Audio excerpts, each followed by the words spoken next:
Bonjour à toutes et à tous, c'est Kevin pour les Ludovores. On se retrouve pour un nouveau suivi du menu crowdfunding, l'émission dans laquelle on vous fait un petit retour, un dernier retour sur les campagnes qui s'apprêtent à se terminer sur Kickstarter, GameFund, Ulule et compagnie.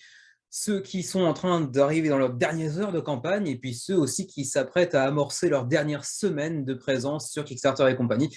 Et donc, du coup, sans plus tarder, cette semaine, on se lance tout de suite parce que, ma foi, il y a beaucoup de matière cette semaine encore. J'ai plus de 20-25 onglets ouverts, donc bon, on va pas trop perdre de temps et on est parti. Et je précise d'ailleurs, cette semaine, ce ne sera pas le cas toutes les semaines, hein, c'est d'ailleurs la seule fois, je crois, depuis le début du suivi, que j'effectuerai l'émission le même jour que la publication. Donc, pour une fois, vous n'aurez pas besoin de retirer 24 heures pour savoir combien de temps il reste à la campagne actuellement en cours.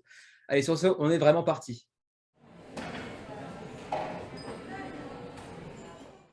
Comme chaque semaine, on commence par les campagnes annulées. Il n'y en a qu'une cette semaine, mais quelle campagne? Il s'agit de Cthulhu Islands.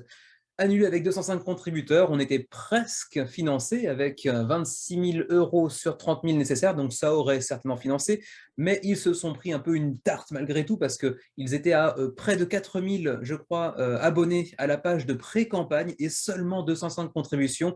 Ils ont fait l'objet de vives critiques dans les commentaires vis-à-vis de l'offre, du ticket d'entrée notamment, avec un jeu de base déjà très cher et qui en plus de ça s'accompagnait de 4 propositions d'extension dont certaines auraient clairement dû être dans le jeu de base. Trop d'extensions avec trop peu de contenu, pas assez différencié du jeu de base lui-même. D'ailleurs, cette première ici, hein, avec Swirling Darkness, était clairement une extension qui n'avait pas lieu d'être, qui aurait dû être dans le jeu de base. Elle n'ajoute rien en termes de gameplay, simplement un peu plus de matériel, un peu plus de la même chose en fait. Donc plus de matériel, enfin plus de personnages et plus de monstres. Oh, ce n'était pas suffisant pour en faire une extension à proprement parler. Celle-ci s'expliquait plus facilement parce qu'il y a un mode solo éventuellement. Celle-ci, c'est un peu pareil, pas de justification particulière, c'est juste un personnage de plus et des monstres supplémentaires. Bref, si vous avez suivi le menu crowdfunding d'il y a 3 jours, donc du 20 mars dernier, eh bien vous en saurez un peu plus sur mon avis et ce pourquoi cette annulation n'est vraiment pas étonnante. Donc voilà, grosse start dans la tronche pour Tool Island, prévisible ceci dit. C'est tout pour cette semaine pour ce qui est des campagnes annulées. On passe maintenant donc aux campagnes pour lesquelles il reste quelques heures à peine, voire quelques jours bien évidemment, donc en gros celles qui rentrent dans leur dernière semaine de campagne. La première campagne en question, il s'agit de Deeproot Dwellers, qui devrait être à une vingtaine d'heures de la fin de la campagne lorsque cette vidéo sera publiée sur YouTube. Je n'ai encore jamais présenté le jeu, je l'avais raté puis découvert trop tard, je ne l'avais finalement pas intégré au menu crowdfunding et de toute façon ça ne devrait pas financer, donc ce ne sera pas vraiment une grosse perte. J'imagine qu'on les retrouvera bientôt. Ça n'avait pas l'air d'être un jeu plus mauvais qu'un autre, mais ils sont un peu passés sous le radar, quoique quand même, vous le voyez, 236 contributeurs, c'est pas ridicule. Mais ils avaient fixé un objectif de financement à 40 000 $ et n'en ont obtenu que le quart. Du coup, on s'oriente vers un échec. Il n'y a plus aucune chance que ça finance. Donc, a priori, il n'y a pas besoin que je le présente non plus en détail pour un jeu qui proposait une expérience de deck building mêlée de placement d'ouvriers qui n'avait pas l'air spécialement plus mauvaise qu'un autre, avec comment dirais-je, des animaux anthropomorphiques comme on en voit de plus en plus souvent ces dernières années. Bon, c'était pas vilain, visuellement parlant, je ne sais pas ce que ça pouvait donner en termes de qualité de gameplay, mais en tout cas, j'imagine qu'on les reverra d'ici quelques mois peut-être avec une offre un petit peu revue peut-être. Donc voilà pour Deeproot Dwellers. Présenté dans le menu crowdfunding du 6 mars dernier, Earth Under Siege Flashpoint est un exemple parmi tant d'autres de campagnes qui auraient dû mieux faire, qui auraient dû obtenir un meilleur résultat. 1300 contributeurs, ceci dit, c'est pas ridicule du tout pour Dark Horizon Games, dont c'est le premier projet, contrairement à ce qui est indiqué ici, le premier ayant été Earth Under Siege pour une première campagne annulée après un jour parce qu'il y avait eu une petite erreur de présentation. Donc en fait, c'est leur première campagne et 1300 contributeurs, il n'y a pas de quoi rougir, hein, très honnêtement. Mais c'était un jeu relativement attendu qui semble avoir certaines promesses en termes de gameplay intéressantes, notamment du point de vue de l'infiltration dans ce dungeon crawler un peu sci-fi, un peu science-fiction, qui a quand même accumulé près de 1300 contributeurs à l'heure actuelle et donc 185 000 $ à l'heure actuelle, donc ce qui est quand même pas mal du tout. Mais compte tenu du fait que c'était un jeu relativement attendu, ça aurait dû faire mieux, je pense, mais l'offre d'entrée était quand même très très chère, il faut bien l'avouer, puisqu'on était, si je me souviens bien, on était à 120 $ pour le pledge de base et 170 $ pour ajouter une extension. ça faisait quand même très très cher pour un éditeur qui est un primo-porteur sur Kickstarter, donc qui ne jouit pas encore d'un seuil de confiance suffisamment installé pour véritablement attirer suffisamment de monde sur un jeu aussi cher pour une première tentative sur Kickstarter. Mais bon, ça reste un résultat quand même honorable, 1300 contributeurs pour une première campagne. Qui plus est, version francophone disponible avec plein de menus, du kilo plastique, en voulez-vous, en voilà. Donc voilà pour Earth Under Siege avec quand même encore 31 heures, donc environ 25 heures lorsque la vidéo sera publiée. On va essayer de voir un petit peu où en sont les stretch goals. On a tout un tas de nouveaux personnages et de nouveaux monstres, de nouveaux ennemis, avec leurs figurines bien évidemment, quelques cartes supplémentaires d'action, d'équipement et ainsi de suite. Ensuite, c'est essentiellement la même chose à plusieurs reprises, de nouveaux personnages, de nouveaux ennemis, de nouveaux personnages pour encore plus de rejouabilité, plus d'asymétrie entre les personnages, de nouvelles cartes d'événements, d'équipements et ainsi de suite. C'est quand même un petit peu toujours le même genre d'ajout, a priori. Et on en aura encore certainement, puisque il y aura encore peut-être un ou potentiellement deux nouvelles révélations de stretch goals journaliers, disons. Et ma foi, c'est à peu près tout. Le reste, c'est des social stretch goals qui ont déjà été dévoilés. Voilà, c'est à peu près tout pour Earth Under Siege, donc une assez belle campagne malgré tout, mais qui aurait pu ou dû mieux faire malgré tout. Présenté dans le menu crowdfunding du 27 février dernier, Rumors and Legends aborde également la dernière journée de sa campagne, puisque lorsque vous verrez cette vidéo, il restera environ 24 heures. On a attiré quand même près de 450 contributeurs, et le jeu est financé avec 42 000 $ sur 35 000 nécessaires pour ce jeu de déduction sociale, un petit peu manière cryptide, enfin dans l'univers des cryptides, on va dire, pour 2 à 6 joueurs, 45 à 60 minutes la partie. Donc je vous renvoie vers la vidéo du 27 février dernier pour en apprendre un petit peu plus, avec des offres un petit peu discutables, on va dire, mais quand même, il y en a une ou deux qui sont à peu près normales, disons, qui sont un peu plus acceptables, d'autres qui sont quand même un peu plus difficilement défendables. Donc, si vous êtes amateur de déduction sociale, ça peut être un jeu assez intéressant. Il me semble avoir compris que c'était une sorte de réédition, de nouvelle mouture d'un jeu préexistant. Y avait-il des stretch goals dans ce jeu? Voilà, il y en avait ici. Donc, on aura une version traduite en allemand. Bon, ça ne devrait pas intéresser grand monde ici. Et ma foi, pour l'instant, c'est à peu près tout, puisque les autres sont à partir de 45 000 $ et ne sont pas encore débloqués. Et pour l'instant, en plus de ça, très mauvais choix éditorial aussi de campagne. C'est-à-dire que pour l'instant, on sait qu'il y a des paliers à 45, à 50 000, à 55 000 $, mais on ne sait pas ce qu'ils incluent. Autrement dit, en termes de, comment dirais-je, d'encourager les potentiels backers à venir se joindre à la campagne, c'est pas génial parce qu'on ne sait pas très bien pourquoi on y va. Donc bon, ce n'est pas forcément le meilleur choix possible non plus. 45 000 le prochain palier, il reste 2 700 $ environ pour y arriver. Ça devrait pouvoir se faire, mais on ne connaît pas encore le contenu, donc il est difficile de le juger là-dessus. Bref, il restera environ une journée pour s'intéresser à Rumors and Legends si vous êtes amateur de jeux de déduction sociale. 450 contributeurs, ceci dit, c'est pas trop mal non plus. Présenté le 6 mars dernier, Small Samurai Empires et sa nouvelle extension Rise of Tokugawa, qui apporte un peu plus de nouveautés en termes de gameplay, y compris la possibilité d'y jouer jusqu'à 5 joueurs désormais, en ajoutant un nouveau clan par exemple, ainsi qu'un mode solo.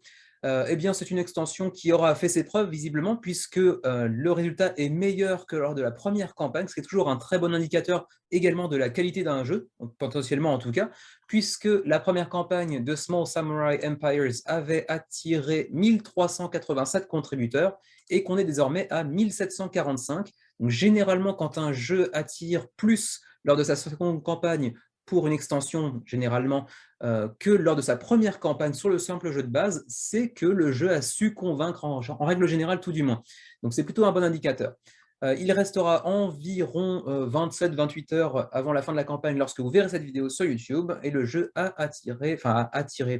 agrégé 115 000, 116 000 presque dollars sur cette seule campagne. Donc plutôt un joli résultat pour un jeu qui en plus de ça ne propose pas de stretch goals, donc ça va être assez rapide. Et vous voyez un petit peu la présence que ça peut avoir sur la table, c'est assez joli, c'est un petit jeu de contrôle de territoire qui a l'air assez agréable. Et si vous voulez un peu plus de détails concernant le gameplay et l'univers général du jeu, je vous renvoie bien évidemment vers le menu crowdfunding du 6 mars dernier. Voilà pour Small Samurai Empires. Présenté le 20 février dernier, donc il y a plus d'un mois, c'est certainement le doyen de cette semaine dans le suivi du menu crowdfunding, Kainasu, qui est donc un jeu de escape game, disponible en français qui plus est, et qui aborde ces 48 dernières heures de campagne, ou plus précisément ces 30 dernières heures de campagne, un petit peu moins même lorsque vous verrez cette vidéo. Escape game qu'on a présenté le 20 février dernier pour ceux qui voudraient en apprendre un petit peu plus. Mais bon, pour les amateurs de escape game, ça a l'air d'être un jeu assez sympa avec un matériel assez soigné, assez quali de ce point de vue-là. Ça pourrait être relativement intéressant, mais après, comme tout bon escape game qui se respecte, enfin bref, la majorité en tout cas, c'est un jeu qui est un petit peu one-shot, qui est difficilement réutilisable, pas forcément très facile à revendre une fois qu'on y a déjà joué par exemple, parce que le matériel sera légèrement comment dirais-je, par exemple ici, modifier certaines pliures ou certaines modifications de matériel, par exemple ici également. Donc, bon, prenez ça en compte. Si vous êtes amateur d'escape game, en général, vous avez un petit peu l'habitude de ce genre de choses de toute façon. Donc, ce ne sera pas une surprise en soi. Pour ce qui est des stretch goals, on n'a pas grand-chose de plus par rapport à la semaine dernière. On avait donc une version allemande et une version française qui a été débloquée déjà la semaine dernière. Un nouveau type d'encre ajouté pour certaines des énigmes. Certaines encres se révèlent sous la chaleur d'une flamme, par exemple, ou sous une lumière noire, etc. Il y aura donc un nouveau type d'encre utilisé pour certaines énigmes. Est-ce qu'on ira chercher ce stretch goal 90 000 €? Juste aller vérifier à combien on en est maintenant. On en est à 91 000. Donc normalement, oui, c'est débloqué du coup, mais ce n'a pas encore été affiché. Donc vous aurez certainement droit à ce Immersive Puzzles. Donc ils vont créer plus de puzzles en fait, qui seront focalisés sur l'immersion, l'interaction avec de la vidéo notamment, mais également de faux appels téléphoniques, de faux emails de la part de certains personnages du jeu. Donc ça, de ce point de vue-là, ça reste assez intéressant comme concept, et c'est vrai que ça pourrait ajouter un peu plus en immersion au jeu donc Kalinasu, ce jeu d'escape game qui, pour ceux qui sont amateurs de ce genre de jeu, semble être assez prometteur. Donc voilà, 1226 contributeurs, plutôt un très bon résultat pour un jeu d'escape game sur Kickstarter, à 26-27 heures de la fin de la campagne. Et donc près de 100 000 € quand même d'accumuler, ce qui est quand même plutôt un joli résultat encore une fois. Jeu de lettres présenté le 6 mars dernier dans le menu crowdfunding, Alice in Wordland, Curiouser and Curiouser, qui nous présente ici une extension du jeu Alice in Wordland, qui est donc, comme je le disais, un jeu de lettres, de construction de mots, on va dire, un petit peu à la façon d'un Scrabble, mais modernisé, bien entendu, comme on en voit de plus en plus ces derniers temps. En tout cas, il y a une surreprésentation des jeux de lettres ces dernières semaines avec celui-ci, mais également Illiterati ou Word Explosion également. Celui-ci a l'air d'être assez intéressant, mine de rien, si on est amateur de jeux de lettres, ce qui n'est pas particulièrement mon cas, mais je vous renvoie bien évidemment vers la vidéo du 6 mars dernier pour en apprendre un petit peu plus sur ce jeu de lettres dans l'univers de Alice au Pays des Merveilles, qui a quand même su attirer 353 contributeurs, et il restera environ une trentaine d'heures, un petit peu moins, lorsque vous verrez cette vidéo. Y avait-il des stretch goals? Je suis passé un petit peu trop rapidement sur cette campagne tout à l'heure en voulant checker les stretch goals, et du coup j'ai complètement oublié s'il y en avait. Oui, il y en avait. Donc pour 5 000 livres, le jeu est financé. Bon, c'est pas vraiment un stretch goals à proprement parler. On a eu une boîte avec un effet en surbrillance, ce qu'ils appellent le UV coating sur la boîte du jeu, donc un peu plus brillant. Et puis pour 8 000 livres, on aura aussi un playmat thématique qui a été apparemment débloqué. Est-ce qu'il est déjà présent dans les illustrations? J'en suis pas persuadé, mais bon, en gros, vous aurez un playmat, peut-être susceptible de remplacer le plateau central, j'imagine, ou est-ce que c'est... ouais, à vérifier quand même. Je ne suis pas persuadé de ce qu'ils veulent dire. Parfois, playmat veut juste dire plateau de jeu et pas forcément du néoprène. C'est parfois un peu trompeur. Voilà pour Alice in Wordland. Attention, jeu de lettres pas disponible en français malheureusement. Voilà, 353 contributeurs et 11 000 livres. Toujours dans le menu crowdfunding du 6 mars dernier, pour ceux que ça intéresserait, j'avais présenté Magelink et cette nouvelle extension Rise of the Ancient Ones pour 1 à 4 joueurs. Un placement de dés, pas placement d'ouvriers, mais placement de dés avec du tableau building pour 13 000 $ de financement sur 6 000 nécessaires. Et il reste un peu moins de 2 jours avant la fin de la campagne, qui a déjà attiré 265 contributeurs, ce qui n'est pas un énorme résultat, mais ce n'est pas non plus ridicule. Je vous renvoie évidemment vers la vidéo du 6 mars dernier pour en apprendre un petit peu plus. C'est un jeu qui ne m'attire pas outre mesure, qui n'a rien de particulièrement notable, et du coup c'est un jeu assez facile à oublier malheureusement. C'est pas un jeu qui restera dans les mémoires. Il me semble qu'ils avaient déjà fait une campagne pour le jeu de base, qui n'avait pas fait beaucoup mieux, hein, si je me souviens bien. Mageling, ici, 242 contributeurs. Et cette extension Rise of the Ancient Ones qui a fait 265, donc un petit peu mieux, qui va peut-être aller chercher les 300 ou 350 grand maximum. Donc bon, ça ne va pas marquer l'histoire du jeu de société non plus. Je vous parlais tout à l'heure avec Alice in Wonderland de jeux de lettres qui étaient en surreprésentation sur Kickstarter ces derniers temps. La même semaine, donc la semaine du 6 mars, dans le menu crowdfunding, on avait également présenté Illiterati pour 1 à 5 joueurs, 40 minutes la partie. Certainement l'un des jeux les plus intéressants pour ce qui est des jeux de lettres, de création de mots. Illiterati est vraiment novateur dans ce milieu-là, dans ce domaine-là du jeu de société. En tout cas, pour moi qui suis vraiment pas très connaisseur, hein, il faut bien l'avouer, mais ça se prouve aussi par ce nombre de contributeurs assez impressionnant. Pour un jeu de lettres sur Kickstarter, attirer 6000 contributeurs, c'est vraiment pas donné à tout le monde. Et encore, il reste 43 heures, donc environ 35, 36, lorsque vous verrez cette vidéo vraiment sur YouTube. Excellent résultat qui a quand même attiré près de 270 000 $ à l'heure actuelle, ce qui est assez conséquent, encore une fois, je me répète, pour un jeu de lettres. Un jeu de lettres qui a vraiment un aspect stratégie coopératif qui plus est, avec des ennemis qui essaieront de transformer le monde en un monde d'illettrés. D'ailleurs, même sans exister dans la réalité, ils sont en train d'accomplir leur objectif malgré tout. C'est un jeu coopératif donc, dans lequel vous devrez vaincre ces adversaires qui vous mettront des bâtons dans les roues en vous empêchant d'utiliser telle ou telle lettre pour former des mots, et ainsi de suite. Un vrai jeu avec une vraie stratégie. C'est pas seulement un jeu de lettres, c'est un jeu de coopération véritablement intéressant. Et si j'étais amateur de jeux de lettres, je me serais certainement jeté dessus sans l'ombre d'un doute.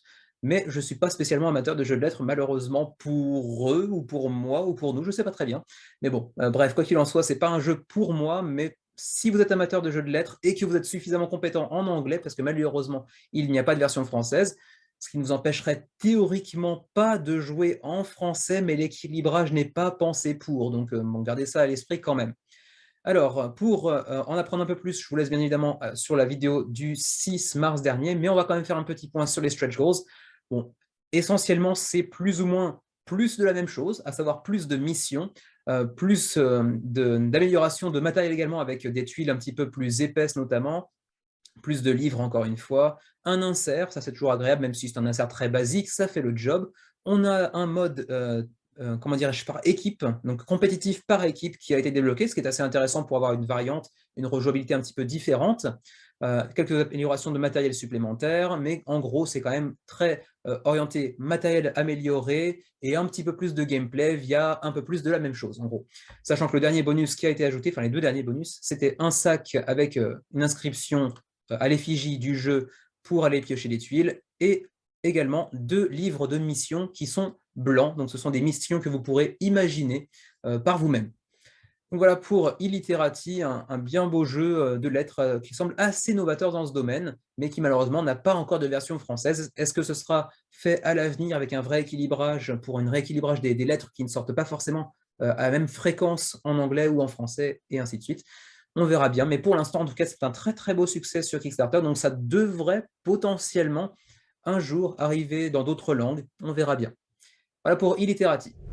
Présenté il y a une semaine dans le menu crowdfunding du 13 mars dernier, Hamlet entre déjà dans sa dernière semaine de campagne, mais on fait un bond dans le temps quand même, parce que les dernières campagnes, il leur restait généralement moins de 2 jours, alors que Hamlet, là, on passe tout de suite à 6 jours.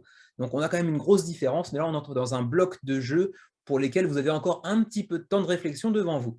Hamlet, il lui reste encore 6 jours devant lui, et vous le voyez, c'est un excellent résultat, plus de 6500 contributeurs d'ores et déjà, avec 335 000 € d'accumulés pour ce jeu qui nous vient de Mighty Boards, qui a fait déjà l'objet de plusieurs campagnes menées à bien, un éditeur qui a plutôt une bonne réputation, avec notamment Excavation Earth récemment, mais également Vengeance, que j'attends, mais qui ne devrait pas trop tarder à arriver d'ailleurs, qu'on connaît également pour Petrichor, c'est d'ailleurs le même auteur que Petrichor, hein, Hamlet.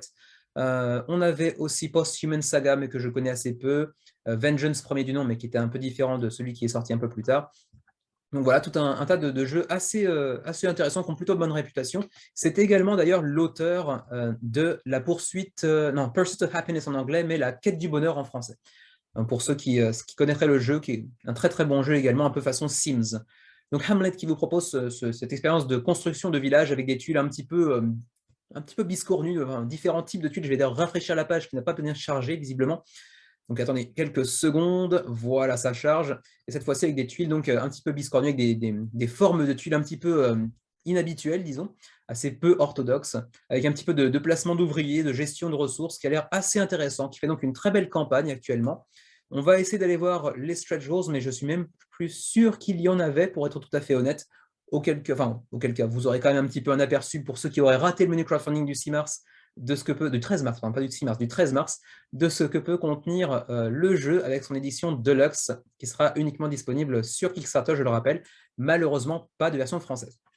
J'en suis arrivé finalement aux stretch goals. On aura donc une amélioration matérielle des tuiles qui sera un petit peu plus épaisse. On aura également des meeples qui auront des impressions silk screen pour un peu plus de personnalisation des meeples avec une effigie propre pour chacun d'entre eux. Pareil pour les donkey poles, donc les meeples d'âne en fait, qui font le transport de ressources d'un point A à un point B. On aura une tuile alternative pour la tuile centrale de construction d'église, qui est un peu l'objectif final du jeu. On aura également des illustrations un petit peu revues et individualisées pour chacun des villageois, c'est plutôt sympa. Ensuite, la boîte qui sera, enfin une impression au sein de la boîte, on s'en fout un petit peu très concrètement, ça n'a aucune importance. Par contre, le petit insert en carton pour la boîte, c'est plutôt sympa, ça permet d'organiser un peu plus facilement son jeu, de le ranger, de le sortir plus facilement également. De nouvelles tuiles qui sont encore une exclusivité KS là par contre, donc de nouvelles tuiles pour aller approfondir un petit peu les stratégies, j'imagine. On aura également des petits ponts. Je ne sais pas très bien à quoi ils serviront. Je n'ai pas vu de pont, en tout cas, lors de la présentation de la campagne. Donc peut-être une sorte de petit module qui a été intégré, ou est-ce que c'est quelque chose qui remplace éventuellement les petites routes qui étaient assez vilaines? Je ne sais pas très bien. Ensuite, on aura le gold foil sur la boîte, donc la couronne que vous voyez ici qui sera en aspect doré, un peu en surbrillance. Et puis, on aura aussi un petit marqueur de premier joueur et qui aura la forme d'un marteau. Voilà. Et j'imagine que d'ici la fin de la campagne, donc dans 6 jours, on aura certainement encore plus de stretch goals dévoilés. Mais en tout cas, d'ici là, c'est à peu près tout ce que je peux vous dire pour Harmonet, qui fait un superbe résultat, puisqu'on est quand même à 6500 contributeurs, et que d'ici la fin de la campagne, je pense qu'on ira assez aisément chercher les 8000, voire un peu plus, en termes de contributeurs. Voilà, très très joli résultat, encore une fois, pour Mighty Boards, avec 335 000 € d'accumulé pour l'instant. Également présenté le 13 mars dernier, Check, petit jeu de cartes français, francophone, avec une campagne en français et en anglais également. Jeu d'ambiance, tout ce qu'il y a de plus habituel, disons. Bon, je le présente parce que c'est un jeu français, mais objectivement, c'est pas du tout ma cam. 74 contributeurs pour l'instant, le jeu n'est pas financé avec près de 4000 €, mais il en faudrait 5000, donc bon, c'est pas encore fait, et je pense que ça va être un petit peu compliqué, parce que ça n'a pas bougé d'un iota depuis la dernière fois qu'on en a parlé. Voilà, check, éventuellement, si vous voulez checker, lol, c'est l'opportunité d'y aller, éventuellement d'apporter votre soutien à un projet français basque, qui plus est de Bayonne. Mais bon, après, c'est un jeu relativement basique de cartes qui n'apporte pas grand-chose de véritablement nouveau. Et encore une fois, j'ai oublié de recharger la page qui, visiblement, a un peu oublié d'ajouter les illustrations. Bref, c'est pas grave. Voilà pour Check, il reste 6 jours là encore, donc c'est encore faisable, mais ça s'oriente quand même plutôt vers un échec, malheureusement. Il en fallait bien un ou deux cette semaine, bien évidemment. Un petit jeu oublié qui était passé un petit peu sous mon radar et que je n'avais donc pas présenté. En fait, je n'étais même pas passé sous mon radar véritablement. C'est-à-dire qu'en fait, je l'avais mentionné dans le sondage de la semaine, et la semaine suivante, dans le menu crowdfunding, j'avais oublié de le présenter. Donc voilà, Gigawatt, qui arrive dans sa dernière semaine de campagne, avec 6 jours avant la fin de la campagne, 745 contributeurs et 55 000 € environ d'accumulés. Donc le jeu est largement financé. C'est un projet qui nous vient de Hollande et de Play for the Future, avec une version française d'ores et déjà débloquée, hein, pour 1 à 6 joueurs, 90 minutes, 14 ans et plus, et qui vous propose en fait de construire en fait l'énergie de demain pour le monde, pour sauver le monde. Donc un jeu un petit peu à l'ambiance écolo pour 1 à 6 joueurs, un jeu de stratégie avec également de l'investissement, des échanges entre les joueurs, et puis un mécanisme d'enchère apparemment, mais je ne vais pas entrer trop en détail sur les mécanismes du jeu. Je vous laisserai un petit peu cette fois-ci regarder par vous-même. Je ne vais pas rentrer trop dans les détails parce qu'aujourd'hui, je n'ai pas trop de temps. J'ai déjà un jour de retard sur le programme, donc on ne va pas trop rentrer dans les détails. Je vous laisserai donc découvrir un peu l'ensemble de la campagne, malheureusement par vous-même, si vous l'aviez raté jusqu'à présent. Désolé, mais pour cette fois, je n'aurai pas le temps de passer vraiment le jeu en revue. Ça présente pas mal, mais ce n'est pas non plus terriblement joli. Les cartes sont encore, enfin, ça fait très prototype encore en l'état pour l'instant. Est-ce que ce sera amélioré d'ici la fin de la production du jeu? Je ne sais pas. Le thème est assez original, même si c'est pas trop un truc qui m'attire personnellement. Vous me direz ce que vous en pensez. J'avoue que moi, je n'ai pas très bien suivi la campagne, qui en plus a une page énorme. On a vraiment beaucoup de contenu. Je me dis qu'heureusement, j'en ai pas parlé finalement. Avec des pledges assez abordables, mais qui peuvent monter assez haut également. OK. À voir du coup. Vous me direz si vous avez suivi, de votre côté, Gigawatt ou Gigawatt, je ne sais pas comment on est censé le prononcer, en hollandais. Mais en tout cas, un petit jeu qui a fait un résultat assez satisfaisant pour un premier projet d'ailleurs sur Kickstarter, c'est quand même pas ridicule. 745 contributeurs et une version française qui plus est. Présenté le 13 mars dernier dans le menu crowdfunding, Tiwanaku, anciennement connu sous le nom de Pachamama sur GameFound, fait une deuxième tentative sur Kickstarter qui marche beaucoup mieux, puisque à 7 jours de la fin de la campagne, on en est actuellement à 1600 contributeurs, ce qui est un excellent résultat après un premier semi-échec sur GameFound. On a quand même accumulé déjà 77 000 €, c'est quand même loin d'être ridicule, pour un jeu qui nous vient de Sit Down, dont c'est le troisième projet après Rockwell et Rockwell, donc 2 fois Rockwell, qui avait fait d'abord 303 contributeurs, puis 234 pour une extension, ce qui n'était pas des résultats extraordinaires, mais sur cette campagne de Tiwanaku, et bien visiblement, ça marche beaucoup mieux. Ça a même attiré pas mal un public anglophone, parce que c'est un projet qui a une page francophone également, on verra ça un peu plus tard, qui nous vient de Belgique, de Namur plus précisément, avec 177 contributeurs francophones, enfin français, 100 canadiens, je ne sais pas s'ils sont tous francophones par contre, 85 belges uniquement, alors que c'est un jeu belge, et bon, en même temps population, etc. Et puis 49 au Japon quand même, mais après majoritairement américain, donc ça a quand même su attirer pas mal le public anglophone également.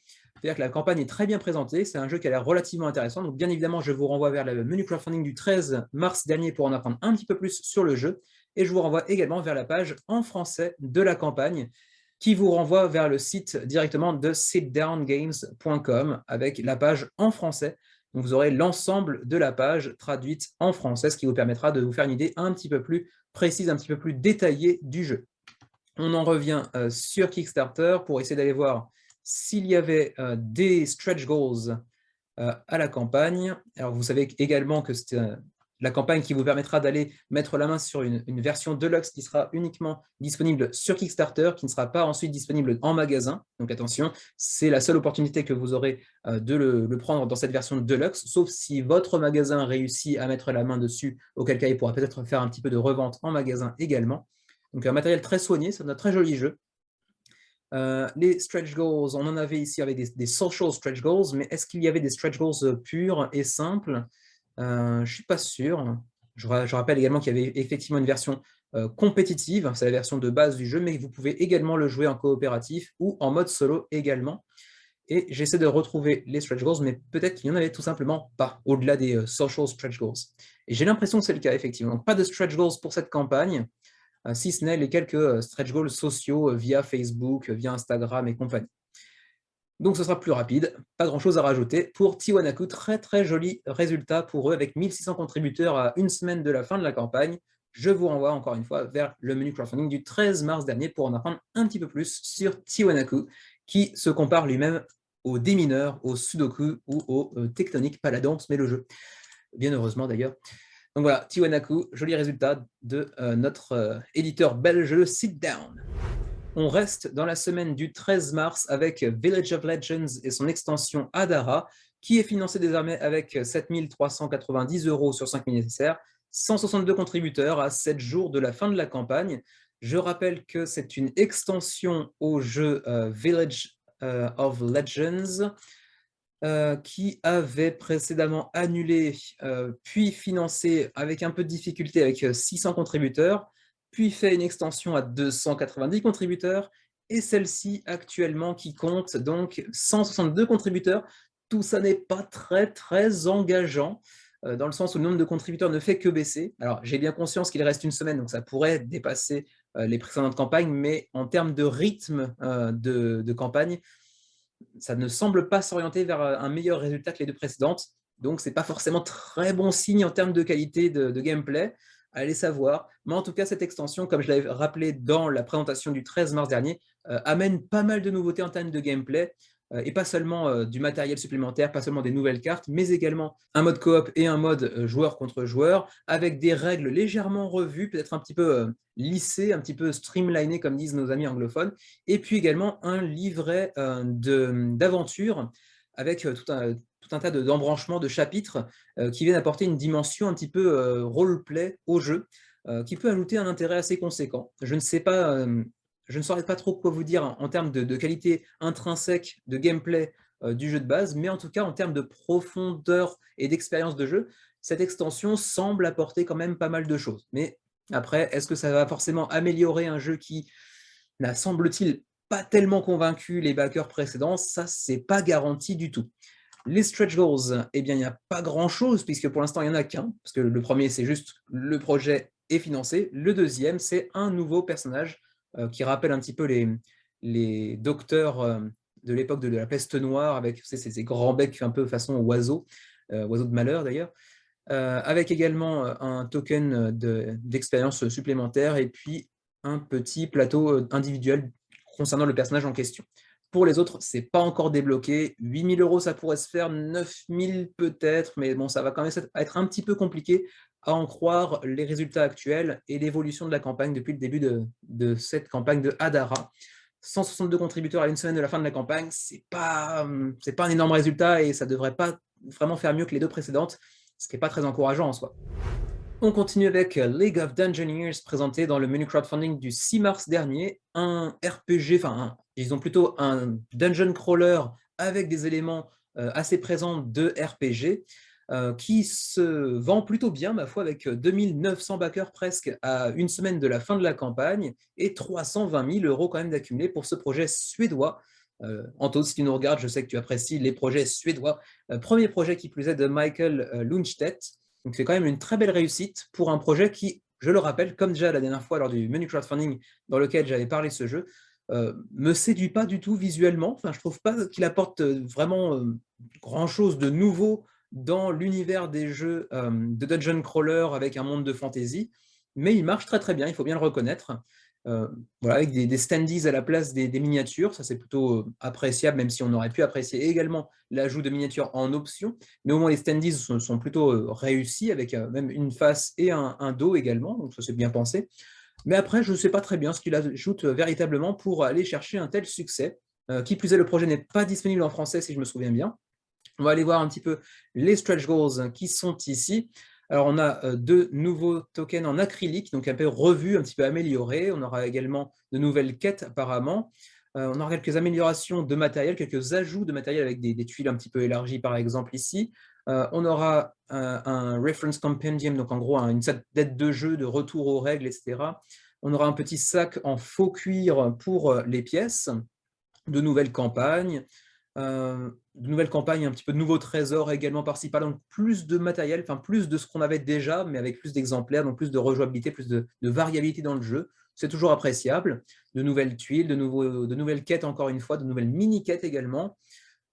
Et ma foi, c'est à peu près tout, hein. Globalement, c'est des quêtes, des mini-quêtes, de nouveaux événements, un petit peu de nouvel équipement, de nouveaux trésors également, mais rien de très révolutionnaire, pas vraiment de, comment dirais-je, de matériel digne d'en faire une extension, et c'est pas plus mal, hein, c'est pas forcément négatif en soi. Et ma foi, c'est à peu près tout ce que je peux vous dire pour League of Legends. Je vous renvoie bien évidemment vers le menu du 6 mars dernier pour en apprendre un petit peu plus sur le jeu et son univers, même si moi, je reste encore un petit peu, comment dirais-je, circonspect quant à l'énorme succès de cette campagne. C'est vrai que, quitte à prendre un dungeon crawler qui plus est en version francophone, autant se diriger plutôt, à mon avis, vers Malia, qui est le projet francophone, et pas d'ailleurs seulement francophone, c'est vraiment le projet RPG, Dungeon Crawler et Land Crawler pour le coup, à suivre à mon avis, et en plus en français, avec en plus du matériel toujours de très très bonne qualité dès lors qu'il s'agit d'un jeu de la boîte de jeu. Mais ceci dit, le jeu a quand même attiré 67 contributeurs français, ce qui est quand même pas rien. Donc c'est un jeu qui plaît quand même pas mal malgré tout, avec une assez forte rejouabilité si l'on en croit les retours pour l'instant. Donc voilà, 2860 contributeurs pour l'instant à 8 jours de la fin de la campagne, donc ça va chercher encore un peu plus loin.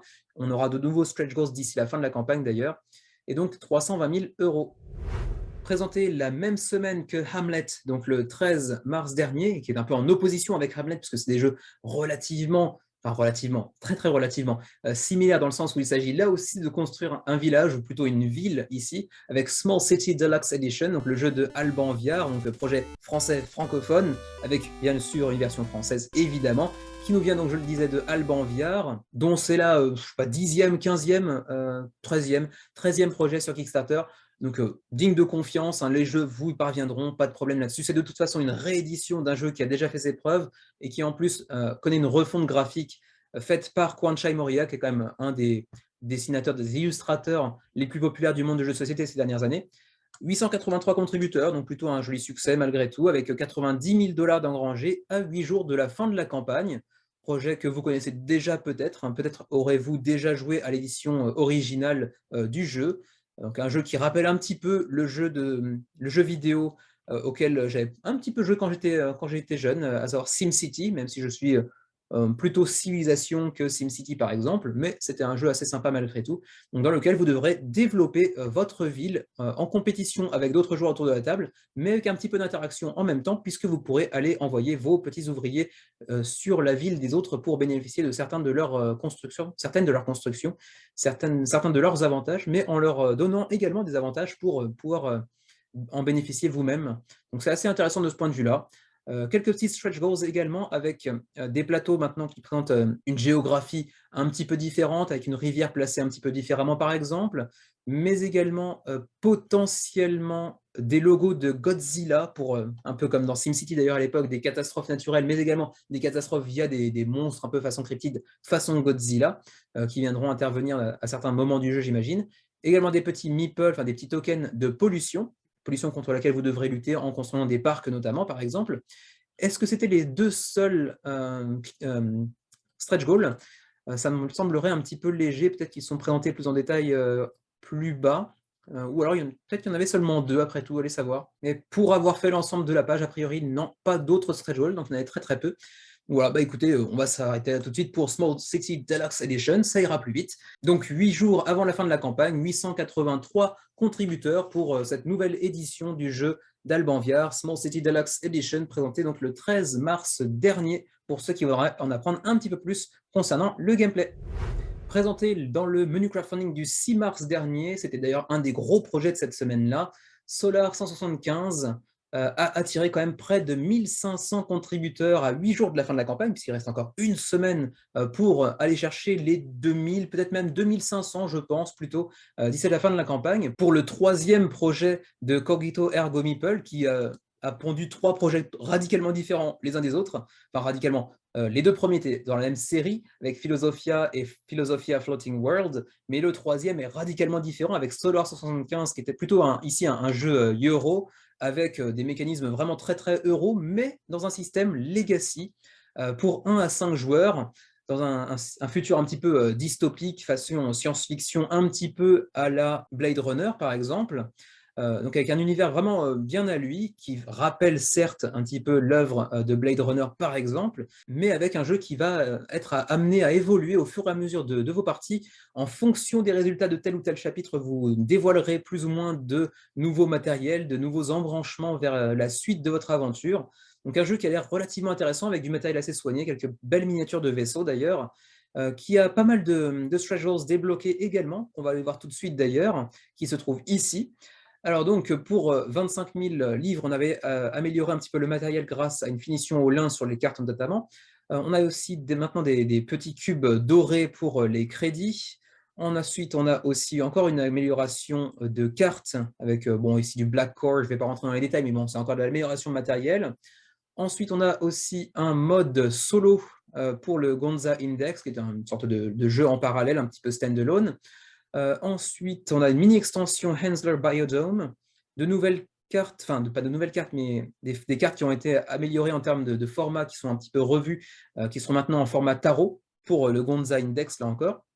Une boîte avec une meilleure finition au lin, donc amélioration de matériel encore. Du matériel nécessaire pour un 4e joueur pour le Gonza Index, donc ce petit jeu standalone en plus de Solar 75. Des enregistrements audio pour un peu plus d'immersion dans Solar 175. Vous le voyez de toute façon, à chaque fois que vous voyez Gonza Index ici, c'est le petit standalone qui est à côté, qui n'est pas Solar 75, mais un petit jeu à côté. On aura aussi donc un 5e joueur ajouté pour Gonza Index. On aura également une upgrade de matériel, là encore pour les tuiles notamment, qui seront un petit peu plus épaisses, de nouveaux dés pour Gonza Index, encore des améliorations de matériel. En gros, c'est beaucoup d'améliorations de matériel et pas tellement d'ajouts véritablement en termes de gameplay, comme vous pouvez le voir ici à chaque fois. C'est essentiellement des améliorations matérielles. Donc voilà, c'est un petit peu de deluxification, mais au-delà de ça, en termes de gameplay, rien de très très nouveau sous le soleil de Solar 175, jeu de mots parfaitement involontaire. Voilà, si vous êtes amateur d'expérience en Legacy, mais en plus de ça sur un jeu plutôt orienté euro dans ses mécanismes, Solar 75 peut être une aventure assez intéressante à mon avis. Reste que pour l'instant, il n'y a pas de version française, francophone en tout cas, à l'horizon. Voilà pour Solar 175, il reste un peu plus d'une semaine pour se pencher sur son sujet. Pour l'instant, près de 1500 contributeurs, ce qui est quand même un très joli résultat. On revient à la semaine du 6 mars dernier, la fameuse semaine avec 3 jeux de lettres en une seule semaine.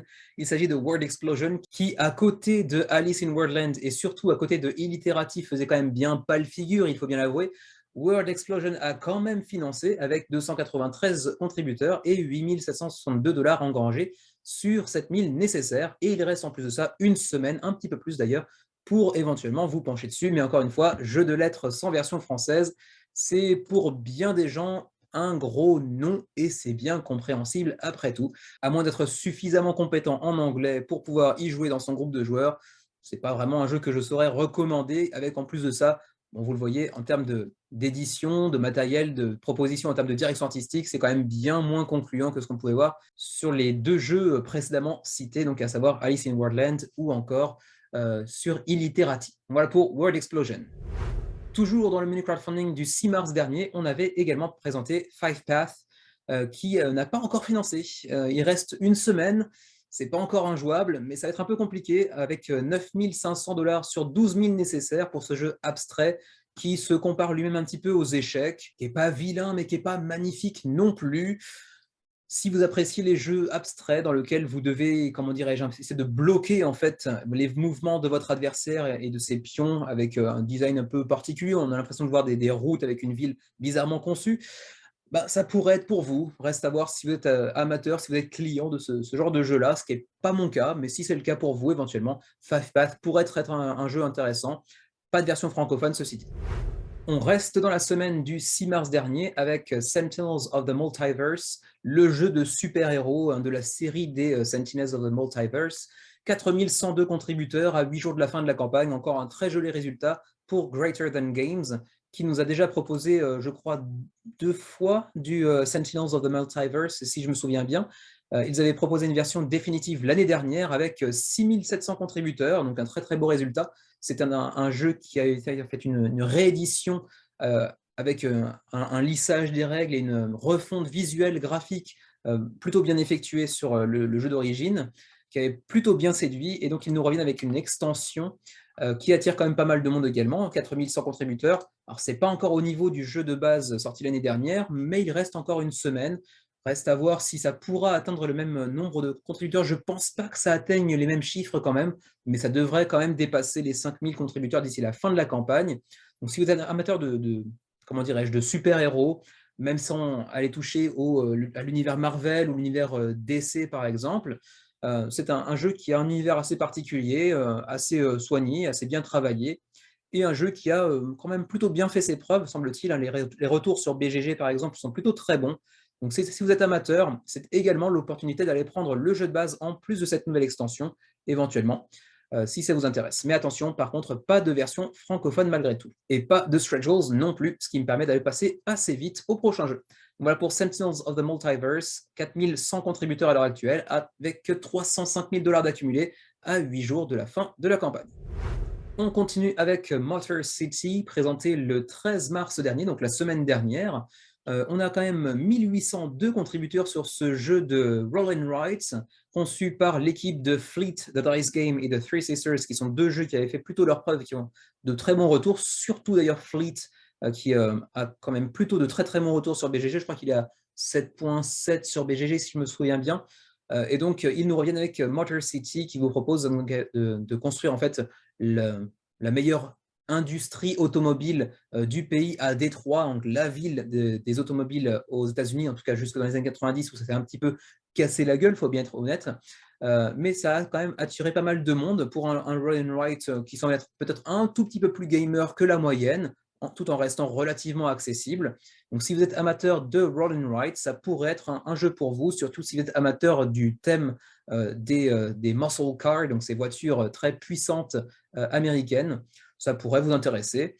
Après, visuellement, ça ne va pas casser trois pattes à un canard non plus, pour être tout à fait honnête. Mais bon, après, on ne va pas souvent, généralement, sur les run and write pour leur aspect waouh, visuellement parlant non plus. Pas de stretch goals, si je me souviens bien, ou alors je suis passé un petit peu trop rapidement dessus. Il y en avait. 25 000, on a donc des dés un petit peu customisés, donc, qui remplacent les petits chiffres par des petits logos, donc c'est toujours agréable. Des petits marqueurs qui ont été remplacés par des mugs de café, pourquoi pas. Donc purement matériel, ça n'a pas grand intérêt, mais c'est un peu plus agréable, certes. Des dés qui sont un peu swirly, donc un petit peu plus classe visuellement parlant. Mais encore une fois, c'est purement matériel. Ensuite, les dés d'action seront eux aussi customisés avec des petits logos. On aura également un plateau, cette fois-ci pliable et un peu plus large, donc un petit peu revu en termes de matériel là aussi. Peut-être un peu plus à l'avenir, sachant que de toute façon, les deux derniers n'ont pas encore été débloqués. Donc, je ne sais pas s'il y en aura plus par la suite, mais ça reste une possibilité. Donc voilà pour Motor City. Je vous laisse aller voir le menu crowdfunding du 13 mars dernier pour en apprendre un petit peu plus sur le gameplay, plus en détail, pour Motor City, qui a quand même attiré 1800 contributeurs à 8 jours de la fin de la campagne. Présenté le 6 mars dernier, Library Labyrinth, jeu uniquement en anglais, 775 contributeurs, 24 000, enfin presque 25 000 livres d'accumulés à 8 jours de la fin de la campagne, pour ce jeu très féministe, dans lequel vous devrez incarner des personnages féminins qui bottent le cul des personnages masculins, parce que tous les hommes sont méchants, bien évidemment. Patriarcat, tout ça, tout ça. Donc bon, vous l'aurez compris, c'est pas vraiment un thème qui m'attire tellement, mais au-delà de ça, bon, c'est un petit jeu qui a l'air suffisamment agréable pour être noté, même si ça n'apporte visiblement pas grand-chose de véritablement nouveau non plus dans ce registre-là. Donc à vous de voir si c'est un jeu qui pourrait vous intéresser. On en reparlera de toute façon certainement un petit peu la semaine prochaine, puisqu'il restera une journée avant la fin de la campagne, la semaine prochaine, puisqu'il en reste 8 actuellement. Donc mathématiques, soustraction, tout ça, tout ça. Donc voilà pour Library Labyrinth, quand même 775 contributeurs, plutôt un joli succès pour eux. En plus de ça, je crois que c'est un premier projet. Non, pas du tout, c'était le 4e en fait. Bref, Library Labyrinth, un jeu coopératif pour 1 à 5 joueurs. À peine présenté, à peine arrive-t-il déjà dans le suivi du menu crowdfunding, Malia. Et oui, les projets de la boîte de jeu sont généralement relativement courts, ce qui fait qu'ils apparaissent et 3 jours après, ils sont déjà dans le suivi du menu crowdfunding. On n'en parlera pas trop en détail puisqu'on vient de le présenter il y a 3 jours à peine et que de toute façon, on en parlera encore une fois la semaine prochaine puisqu'il entrera dans les dernières 24 heures de sa campagne lors de la semaine prochaine. Donc, on fera peut-être un point un peu plus conséquent sur le jeu la semaine prochaine, mais force est de constater qu'il a fait quand même plutôt un bon début avec 3000 contributeurs, même s'il a ce petit handicap d'avoir une couverture médiatique assez légère dans le monde anglophone, ce qui fait que la communauté se base essentiellement sur la France avec 1500 contributeurs et seulement, entre guillemets, près de 500 contributeurs aux États-Unis, ce qui n'est pas énorme, il faut bien l'avouer. Donc bon, j'espère que Malia saura attirer soudainement, par miracle, beaucoup plus de backers américains ou anglophones de manière générale, parce que ça a l'air d'être vraiment un excellent jeu de dungeon crawler, d'aventure façon un petit peu RPG, très travaillé avec un univers qui lui est propre, même si encore une fois, je trouve que dans la campagne, c'est pas forcément présenté de manière suffisamment évidente pour le démarquer de la concurrence. Enfin, concurrence, c'est un bien grand mot, mais vous voyez ce que je veux dire. Mais ça a l'air d'être un jeu qui tient toutes les promesses qu'on avait pu entrevoir ces 2-3 dernières années, depuis qu'on avait commencé à en entendre parler, notamment sur le forum de Quoud, par exemple. Donc voilà, je vous renvoie bien évidemment vers la vidéo du menu crowdfunding d'il y a 3 jours, donc le 20 mars dernier, où j'en parlais un peu plus en détail sur une quinzaine de minutes. Voilà pour Malia, qu'on retrouvera de toute façon dans le suivi du menu crowdfunding de la semaine prochaine. Présenté le 6 mars dernier, World Breakers a encore 8 jours avant la fin de la campagne, enfin la fin de sa campagne, pardon, ce qui veut dire qu'on le retrouvera encore une fois dans le menu, dans le suivi du menu crowdfunding la semaine prochaine, donc on va faire assez rapidement aussi. 410 contributeurs environ, le projet est financé avec 22 000 $ pour ce jeu d'opposition, de confrontation pour 2 joueurs dans le XIIIe siècle asiatique. Donc, je vous renvoie bien évidemment vers la vidéo du 6 mars dernier pour en apprendre un petit peu plus. Je vais devoir encore une fois recharger la page parce que j'ai oublié de le faire encore une fois. Quand on charge tous les onglets en même temps, généralement, ça ne permet pas de charger toutes les images. Au thème un petit peu atypique, il faut bien le dire, ce qui est peut-être son plus grand avantage, mais également peut-être un petit peu sa faiblesse. C'est peut-être pas forcément un univers qui attire tellement de monde. Autant le Japon ou la Chine, peut-être un peu plus antique, attire pas mal. Autant le XIIIe siècle asiatique, c'est peut-être pas forcément la période qui intéresse le plus, même si ici ça intègre aussi un petit peu de fantaisie, un petit peu. Donc voilà pour World Breakers Advent of Kanat. 410 contributeurs, on en parlera encore un tout petit peu la semaine prochaine. Encore un jeu présenté la semaine dernière, le 13 mars dernier pour être plus précis. Il s'agit de Monster Pit, 400 contributeurs presque à 8 jours de la fin de la campagne. On est au 16e jour de campagne, comme vous pouvez le voir ici, avec 40 500 $ canadiens pour ce jeu qui est donc largement financé, qui nous vient de Elzra Games, qui avait déjà proposé Catacombs dans le même univers, mais Catacombs était un jeu de Pichenette, celui-ci est un jeu de collaboration dans le monde de Catacombes, mais qui n'est pas Catacombes et qui n'est surtout pas un jeu de Pichenette. Voilà, je vous renvoie bien évidemment vers la vidéo du 13 mars dernier pour en apprendre un petit peu plus, si ça vous intéresse, éventuellement avec bien sûr le design de Kwanshai Moriya, encore une fois, aux illustrations. On en parlera encore un petit peu plus la semaine prochaine, donc je ne m'attarde pas trop sur son sujet. Et on termine par un jeu pas encore présenté, ma foi, avec Mondrian, Color in Motion, qui est plutôt intéressant. 444 contributeurs, pas de version française malheureusement pour l'instant, mais un jeu qui a fait son petit succès. 444 contributeurs pour un petit éditeur américain qui a pour l'instant 3 projets créés, c'est pas si mal, à 9 jours de la fin de la campagne, 21 000 $ d'engrangés sur 4 000 nécessaires, pour un petit jeu abstrait sur le monde de l'art abstrait lui aussi, donc thématiquement ça se justifie plutôt pas mal. Et c'est plutôt intéressant, mine de rien. Je n'étais pas trop intéressé au projet quand je l'avais d'abord aperçu, mais en fait, c'est plutôt intéressant et je comprends même pourquoi il a gagné d'ailleurs, enfin pas pourquoi il a gagné, pourquoi il a été finaliste du Ion Award, qui est un concours de prototypes de jeux de société qui existe aux États-Unis. Et donc, il avait reçu un prix de finaliste, ce qui est plutôt pas mal du tout. Alors, vous connaissez certainement Mondrian, qui avait fait différentes œuvres composées essentiellement de cubes et de rectangles de différentes couleurs. Je pense que c'est assez connu. Et qui propose un jeu assez élégant, assez sympa, avec tout un tas de petites cartes comme celle-ci, qui se composent de 3 cubes de différentes couleurs, ou parfois de couleurs identiques d'ailleurs, que vous allez devoir poser les uns après les autres, et à chaque fois que vous allez recouvrir une couleur par une même couleur, eh bien, vous allez pouvoir poser un petit marqueur, et une fois que ce sera fait, vous pourrez aussi essayer de sauter les marqueurs qui se trouvent de manière adjacente, et vous devrez accumuler un maximum de marqueurs de votre côté pour espérer l'emporter face à vos adversaires. C'est assez sympa, c'est un jeu assez tactique mine de rien, tout en restant très abstrait, mais qui partage un petit peu ce monde de l'art, puisqu'en fait, à la fin de la partie, vous aurez plus ou moins fait un tableau de Mondrian, en gros. Donc c'est plutôt sympa de ce point de vue-là, c'est assez sympa, c'est assez stratégique. J'irai pas backer un jeu de ce type-là, mais ça me semble être un projet purement Kickstarter de ce point de vue-là. C'est un jeu qui a besoin des Kickstarter pour exister. Et en plus de ça, le matériel est conçu aux États-Unis, ce qui est assez sympa pour être signalé quand même. C'est pas un jeu qui est conçu dans une usine en Chine quelque part, donc c'est plutôt assez sympa de ce point de vue-là également. Alors, comme je disais, pas de version francophone, mais au-delà de ça, si vous regardez brièvement la vidéo, c'est très bien explicité, très bien expliqué, même si c'est en anglais, c'est très visuel, c'est très facile à comprendre. Donc je ne pense pas que ce soit tellement gênant, à moins de vraiment être un pied, chaussure, pied, en anglais, vous devriez pouvoir suivre assez facilement. Pledge de base à 25 $, donc relativement abordable. Early Bird à 30 $, c'est assez bizarre du coup. Ah, c'était le First Week Discount, pardon. 25 $ pour le First Week, donc seulement pour la première semaine qui est déjà passée du coup. 30 $ pour le Early Bird, alors que c'est écrit ici Regular Price, donc allez savoir, bon, c'est pas forcément évident à suivre au niveau des prix, mais bon, ça reste un jeu relativement abordable a priori. Et pour ce qui est du shipping, le shipping est disponible à l'international également, mais je ne vois pas de tableau récapitulatif. Donc peut-être on peut essayer d'aller voir directement ici. Les informations ne sont pas toujours exactes, mais apparemment pour le Japon, ce serait 12. Pour la France, est-ce que la somme serait un peu différente? 12 également. Bon, j'ai l'impression qu'il y a beaucoup de 12 partout. Est-ce que c'est 12 pour l'ensemble de la planète? Je ne sais pas, c'est pas forcément toujours aussi digne de confiance ce petit tableau que l'on voit ici. C'est pour ça que généralement les éditeurs préfèrent ajouter un tableau par eux-mêmes au sein même de la campagne. Ce n'est pas le cas ici, mais bon, allez savoir. Quoi qu'il en soit, c'est à peu près tout pour Mondrian, qui a l'air d'être assez intéressant, mine de rien, même si ça ne payait pas de mine et que je m'étais pas tellement intéressé au début quand je l'avais aperçu sur Kickstarter. Donc c'est tout pour Mondrian, et puis c'est tout également pour cette semaine, même si on reverra de toute façon Mondrian la semaine prochaine maintenant que j'y pense, puisqu'il reste 9 jours avant la fin de la campagne. C'est tout pour cette semaine, disais-je. Une semaine assez chargée, vous l'avez vu, avec je sais pas, une vingtaine de jeux qui entrent dans la dernière semaine de campagne environ.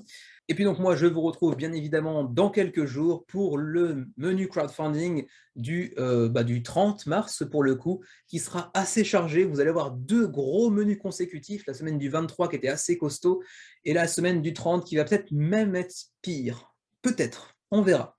Bref, d'ici là, portez-vous bien, jouez bien si vous en avez le temps, et à la prochaine.